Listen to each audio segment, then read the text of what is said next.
Welcome back to Norley Family Farms. So on this video, we are going to be building our maple syrup house. So we have been staging and getting all this stuff ready for months and months now over the summertime. We went ahead and got our pad all finished up. So here's a quick tour of the pad. So it is 24 by 36 long. I believe our dimensions are going to be 16 feet tall to the top of the peak. I'm still working out the height of the sides of the walls. I think I'm going to go with 14 feet because we are dealing with a 412 pitch that's over here. So we just had these trusses dropped off about a day ago. So we had to wait, I think, 3 weeks for those to get built. But everything is going to be bracketed in. So when we were doing the concrete, we had a company that was going to come out here and do all of the concrete work for us, but they canceled, so we ended up having to do it ourselves, and it went not so great. So here it is. I finally finished up doing the foundation work on the maple syrup house. So I ran radiant, got all the tubing in. It took me a long time to get this area fully graded and leveled out before I started the form work. But we got some interesting stuff going on here. So these blue lines are actually going to feed up to the arc on our maple syrup arc. So it'll actually be hooked up to some copper tubing that'll be inside of the arc, and it'll run on a pump for a glycol solution. So that'll actually help heat our floor at certain times when we want to have it on during boiling, just to help with keeping the place heated in case it's really cold out. So we have all of these stubbed up, which are our sinks. Over here, those red lines, those are all our radiant lines. So there's 3 different zones. So we have zone 1, 2, and 3. Zone 3 is in our RO room for our reverse osmosis machine, which will be over here. That's a drain for the reverse osmosis machine, just in case we got to drain it and clean it. We got some other things stubbed up for, there's going to be like a little bathroom here. So yesterday we went ahead and did the pour, and it went terribly. We did our best. The concrete truck showed up 2 hours late. By the time we got the first load out, it actually was setting up within 15 to 20 minutes after coming out of the chute and being into the pad. We had everything, well, it was supposed to be at a 5 slump, so fairly wet, nice flowy concrete, but it was at like a 2. And the truck driver basically just let it rip, and by the time we could go ahead and correct it and get ahead of it, well, it was setting up. So the second truck driver ended up getting 2 flat tires on the way in. He hit a stump apparently on our driveway, which the other truck driver said that he doesn't understand how he hit that one because that's his 3rd flat tire of the week. So I don't think that guy's going to have a job come next week. But let me show you how bad this is. It is pretty bad. It is pretty rough. There are just, gaps and holes. So the truck driver that had 2 flat tires, he tried to get in where he could. They sent it out a service guy to go ahead and get the tires fixed, and that guy actually ended up jumping in too to help out because he saw what was happening. So I'm gonna go ahead and try to get this grinded down. Went ahead and rented these 2 pieces of equipment. It's gonna cost me $500 for the weekend, and here comes the rain. So this is like a grinder resurfacer thing, and then this is another grinder. It's got a diamond head on it, and we're going to attempt to try to fix this pad. Can we do it? I don't know. Like I said, I'm not a concrete guy, but just trying to do my best here. So we're gonna get these pieces of equipment out, and I guess start grinding this form down in the rain.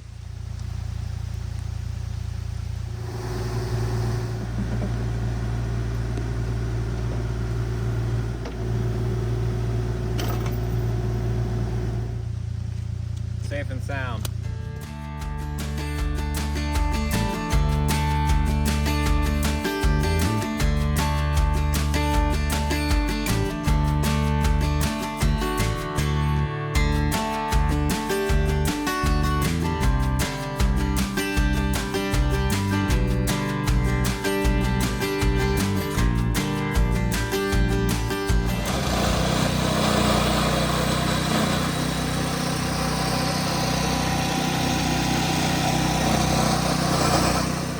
So far, this is the outcome from yesterday. We spent about 6 hours working on this pad. It was on and off raining yesterday. We were able to bring it down quite a bit. It's kind of hard to see on camera, but we did bring it down a significant amount. We were able to take out a lot of the highs. So now we just have a couple of lows here that I can probably do some patch on. I got some concrete patch in the truck that I picked up from Lowe's. Yeah, so I guess the next step, I got to go ahead and get power on over here. That power line runs to the building. So this diamond grinder that we rented takes actually a lot of power, more power than this little 3,500 watt generator can put out. So I'm going to see what I can do with that, see if we can get operating. But this scarfer unit here, this thing actually works really, really well. I mean, it took out some giant blobs of concrete, like no problem. So that's pretty cool. I've never used one before, but yeah, this thing will drag you around. Once it really like finds a high spot, it rips. So we spent the weekend and we got a lot of grinding done on the ground. It took us about 16 hours. We used 2 different grinders. They're like diamond grinders with water, and it came out decent. We had to take off quite a bit of material, but now we can go ahead and do a resurfacer over this and just fill a couple of the spots. This back room here, the RO room, this actually doesn't need too much detail, just a little bit around the drains, and that'll be repaired and done. And then just in this room here, we'll go ahead and get a couple of the lows taken care of. And eventually, once the building is built, we'll do an epoxy coating once it's all closed up. So that is the plan. But right now, we actually have to go ahead and get this big tank off the trailer. So I actually need to put this thing in place before I build the building because it's so large. This is the 2,000 gallon stainless tank that we picked up. We paid $2 grand for it. It's actually in really good condition. Has everything, you know, the lid and all that stuff. It's not too dented up. So this will be our main sap tank for collection on the back end of the building. That's why we went ahead and built this pad back here. So it's a 16-foot long pad. That tank is just about 20 feet. So it's going to favor one side a little bit and overhang a little bit over here because we have our doorway there. So we're going to go ahead and get this thing put into place because that's basically a cliff that I built that goes around this whole edge here because this is all artificial. So I won't be able to bring the tank around this way. So I bought some steel casters that will be able to put underneath the legs on the tank. And then I'll use the excavator and pick up 1/2 of it. And I think I'll be able to just kind of cart it along and put it into here. So that's the plan. We're going to go ahead and get one of these poles up. We're going to start with that corner over there first. And then start kind of working our way this way and that way. And just kind of put one up at a time. So it's always an exciting moment putting up the first pole on a structure. Kind of marks the real beginning of the build on something like this. So what I did is I have a couple of D-pins in the ground that are over here, that are connecting a couple of these support 2x, and this makes it a lot easier when you're going ahead and putting up a pole by yourself, especially a 16-foot one that's got a lot of weight. So I'm going to go ahead and get that first one set on the plates that are down here that are attached to the concrete, and we'll start getting these poles attached.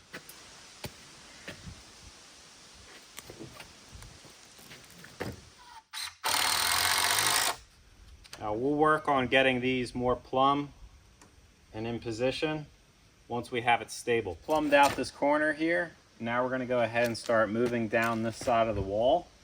We have this 2x that's right here that's leaning up. We're going to go ahead and attach this one to this one.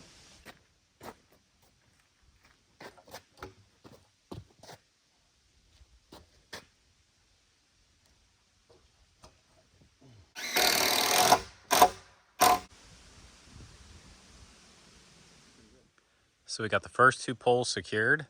I went ahead and put this 2x6 by 12 foot long 2x on the bottom here, and that'll go ahead and keep these 2 guys here secured. I still have my supports on. In the end, all these pieces will come off. So we're just going to keep on working down to the next one down to here, and get them all laced together. So we are using for our poles, these are yellow pine 4x6s. They are rough cut, and they're not actually true 4x6s. They're like, heck, almost like 3.5 or a little less than 3.5, 3.25 by 6. So, but they are very heavy and they are very strong, and they will do the job for the structural poles for this build. See, these ones over here are actually true 4x6s. But these ones over here were cut a little thinner. So what I'll have to do is, because these plates are 4x6s, they're a little gapped out on the outside portion. So I'm going to have to shim it. So I will have to put a shim in between those and fasten the inside. It's not really what I want to do, but it's what I'm going to have to do, because we've had these poles for this exact build for a little while, and that's what they're going to. So I'm going to go ahead and put this next pole in here, and then we'll actually jump over to this side and put that one in. And then that'll really get this corner nice and strong, and then we can start going out this way and that way.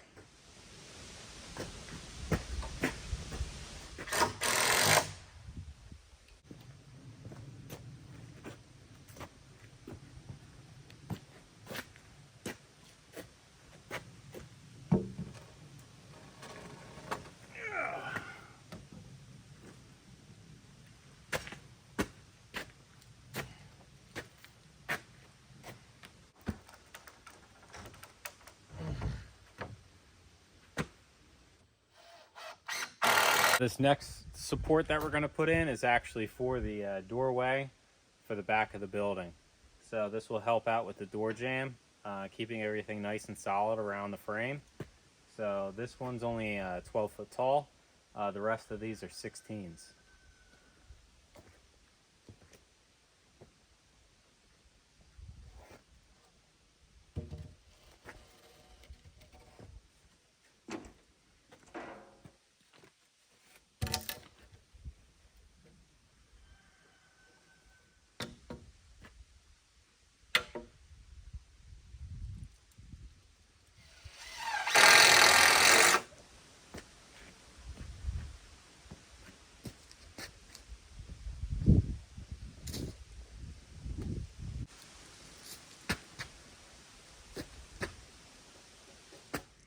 So far, we got these poles up on this side here. We got this one, that one, and that one up. And then I finished putting that one and that one on. So I'm actually going to switch over to using the pressure treated 4x4x16s. It's what we have left over that are 16 feet tall. We do have quite a bit of them, so I'm going to be doubling up on them at the end around the garage door and around the man door that's on this side as well. So we ran through all of these yellow pine ones that we have. I also went ahead and continued the band board down here over. This is a doorway. And then I have it continuing all the way down to that side over there. So I'm going to go ahead and continue on, getting the band board around, and then bring the 4x4s over. So this morning I had to run over to Lowe's and pick up some more posts. They did not have any 4x6x16 posts there at that particular store. So I had to go with 4x4s by 16. So I got a little creative. I ended up getting 8 of them, even though I only needed 4 posts. And we're just going to double up on the posts because I actually already have brackets that are in the ground already for 4x4s. So let me show you. So these are the brackets here. What I'm going to do is just put a 4x4 in each one of them because these are actually made for 4x4s. I couldn't actually find the 4x6 brackets online. So I had to go with the next best thing, which were 4x4 brackets.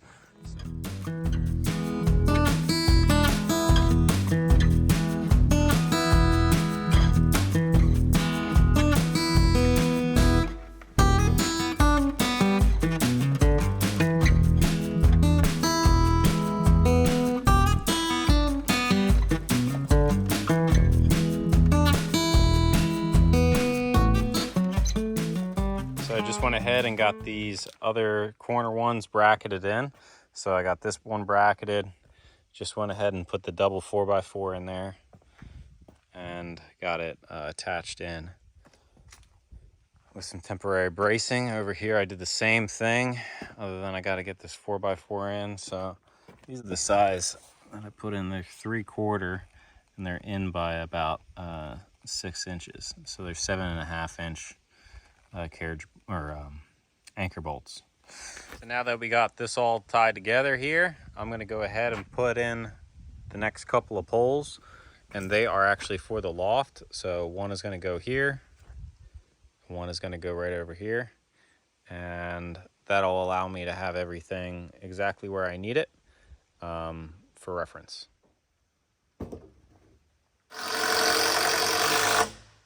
So we got this lower band board on all the way around. These guys, I actually went ahead and threw in these 10-inch lags. They're like really, really long. The GRK lags. So it came all the way out the other side.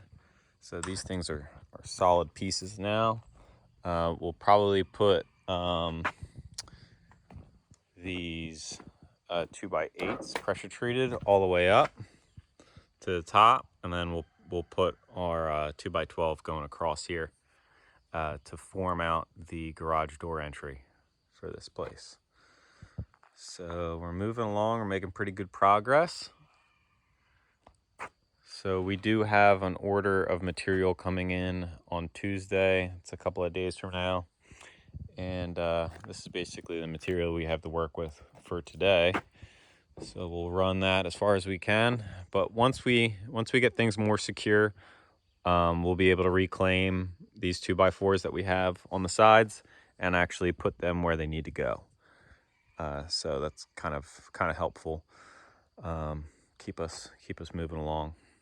So this building is actually going to match our shop, the same colors. So it's going to be black around the bottom, and then it's going to be gray up top. So we're going to do a 3-foot wainscoting from down here down in the black. And then we have to have enough room for our double angle that'll go across here. So we have to run another one of these, another 2x6 along the entire building around here so that we have something to attach to. So that is 3 foot of where that comes out to be. So that we have to go a little bit higher so that we have enough of a split between the upper sheet and the lower sheet, and to have enough room for our double angle to attach to. So what I'm going to work on right now is cutting enough of these and start attaching them and getting them level all the way around the entire building. So we just got up our first purlin for our wainscoting, this guy right here. So this one is all leveled out. There will be another purlin that will go in the middle here to split the difference between the sheet so that there's another point of attachment for the wainscoting that goes around the bottom. So now we will continue the same leveled line from the top here all the way around the building. So it's coming along pretty well. We got another 2 courses of purlins put up, which would be this course and that course there. So now I think we're about almost 7 feet, 7 foot up. So we still have, I think, 2 more sets, and then we got to run a 2x10 around the entire upper perimeter so that our trusses can go ahead and sit on them. And then we still have to frame out the whole garage door entry here. Went ahead and put some of this, some of our leftover beams that we had as supports. So we re-supported the walls all the way around. Everything is now plumb. So all the poles are perfect up and down. So that's a relief. I got that done and out of the way. This is kind of a little idea I came up with. Attach these to these big beams. That kind of helps when you can't put pins in the ground. So they're all laced together pretty well. I am going to finish getting this purlin up here attached the rest of the way around, and then we're going to make some shims for the bottom of each one of these poles. Kristen is away on work this week, so it's just Maddie and I, so I gotta be Mr. Mom and also construction guy. So I'm gonna go ahead and see what I can get done this week while it's just us up on the hill. So we just got done putting all these little shims in on the brackets. So now they're all nice and tight all the way around the whole building. This one here doesn't get a bracket because that's part of the wall that goes in between the production room and the RO room. So here, there's another shim. We just used some pressure treated 3/4 ply. Got that all nice and wedged together. So we're gonna move on to getting this header on above the garage door. The garage door is a 10x10 garage door. So I put a little holder up here I made out of some scrap. So I'll be able to put my one end up top on that. I'll be able to put the ladder over here, bring that up to my mark, and then get it leveled and screwed in place. So that's the next step. I'm putting up a 2x12 on the inside portion of this wall, and on the outside we'll put up a 2x8.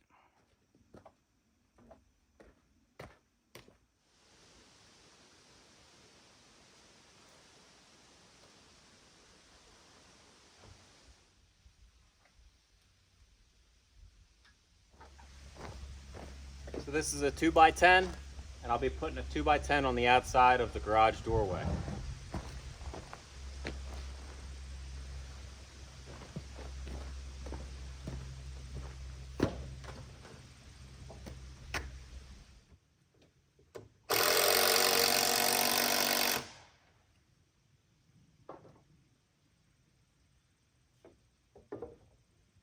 So now that we got our header boards up, we will continue them the rest of the way over to the corner poles there, inside and out.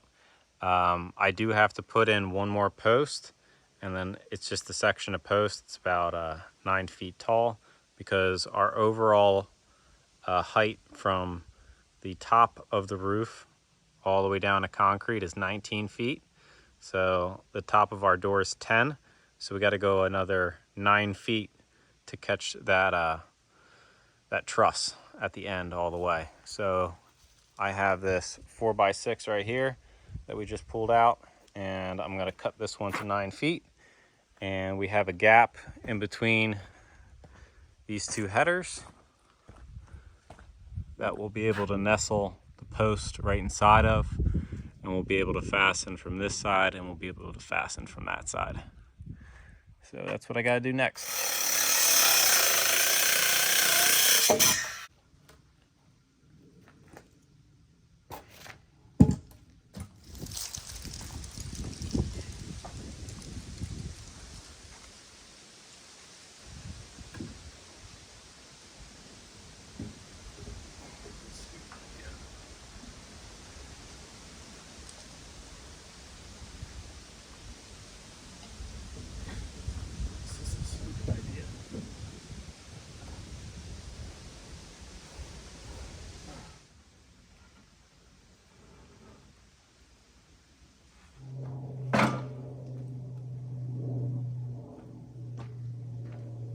sure.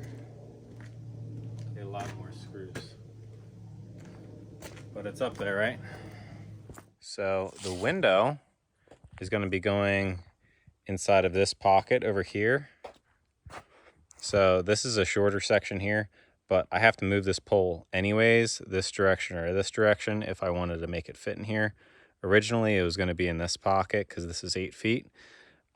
So I decided I kind of want it closer to being over the sink because this is where the 3-compartment sink's going to be. So I'm actually going to hold the window tight to this pole here. So I'll just move this one farther down. So I'm moving that pole down to here. And then I will keep this post holder in place. And then we'll just put a 4x4 under the window just to help with support because we already have a bracket there. So I'm just going to put another bracket here. This is a different type of bracket that I had. This is actually for concrete anchoring, but I just chopped the bottom off and I drilled a hole through it and put a shim. So I'm going to go ahead and unfasten this pole and just move it over and then put another one there, a short guy. So that's what we got going on for this section. So over here, I dry fitted one of these doors. Just kind of wanted to make sure that everything was correct and that things were going to fit how they should between these poles. So this is a nice little test. So I got this shimmed in. I also put some of the blocks in place here, a few of them around the door. Over here, I have our front door that's leaning up. I got a couple of these arc windows. So this front door here is going to be going in that pocket. These 2 arc windows, one is going to be going in here roughly, and then the other one is going to go right here. And then we have a third one that's lying over here on our trusses. This guy, this window, is going to go in that pocket there. But I'm really excited to start putting in some of these pieces. I've looked at them in the shop for a long time, and now they finally are going to have a home. So that's one of the, we got all of these doors and windows at the auction this past year. So these are really nice. These I think are Andersons too.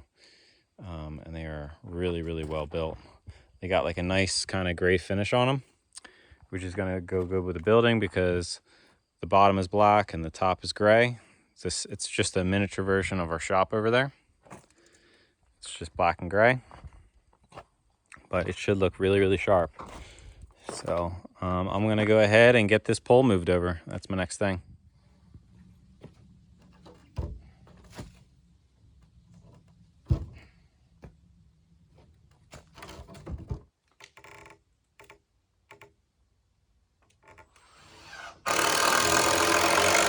So we bought these big windows here. The front one's an Anderson window. That's the one I just created that little cubby for in the wall. The one behind it is also a large, it's actually a larger window. That one's going to be for the RO room. So that'll go in the wall below the loft. So what I'm going to do is I have it strapped up. This window probably weighs about 350 pounds. So I'm going to go ahead and grab the excavator and we'll pick it up. And we'll bring it all the way down to the sugar house, and I'm going to use the machine in order to set it in place. So we're going to give that a shot.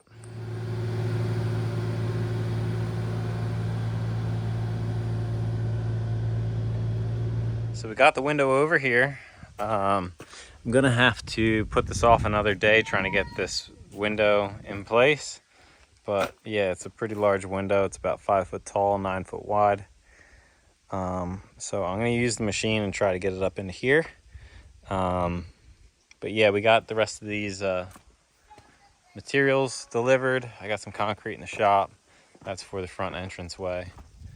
So got a couple hundred 2x4s. So it's the end of the day, but I'm determined. I want to see if I can actually get this window in with this machine. So let's give it a shot.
So now we're going to go ahead and throw a 2x8 along the top here above the window, and that'll really secure everything in place.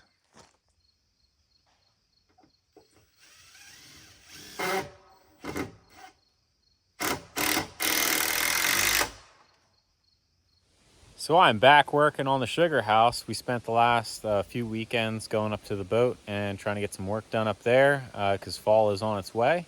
So we wanted to make sure that we had most of the exterior finished up. But now that I'm back here during the week, I'm getting back on this project here. So I spent a little bit of the morning. I wrapped up the purlins on the side here, and let me show you. I got to put the bam board up along the top, which is a 2x10.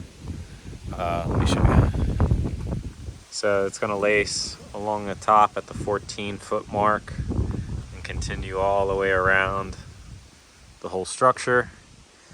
I have 3 of them here, which are these, and I have a bunch more that are sitting over there on the excavator forks. So I'm going to start in this corner and then start making marks around at the 14-foot height, and then we'll start leveling the boards and start putting them around and get them attached. My goal is to have that portion done today so that tomorrow I can go ahead and start putting the trusses up. My buddy dropped off his boom attachment that couples up to the excavator, so it allows us to reach up almost 2 or 3 times the height, so that we'll be able to set these one by one all the way down, which will make life so much easier. And I'm gonna attempt to try to do this by myself, so we'll see how it goes. But I put an additional 2x12 up on the other side, above the 2x8 that I had there, and then I have a 2x10 in here for the header. So we'll continue on putting some more structure around that window in particular, and keep working through it. I will be able to put these windows in shortly, get them up and off the ground. Just trying to get all these pieces put in place so that I'm not tripping over everything too. But it's getting there.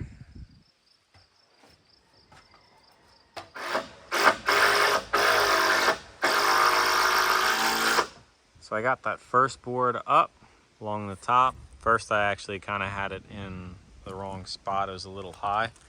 So then I adjusted it. But what I'm using is I like to make these little boards like this.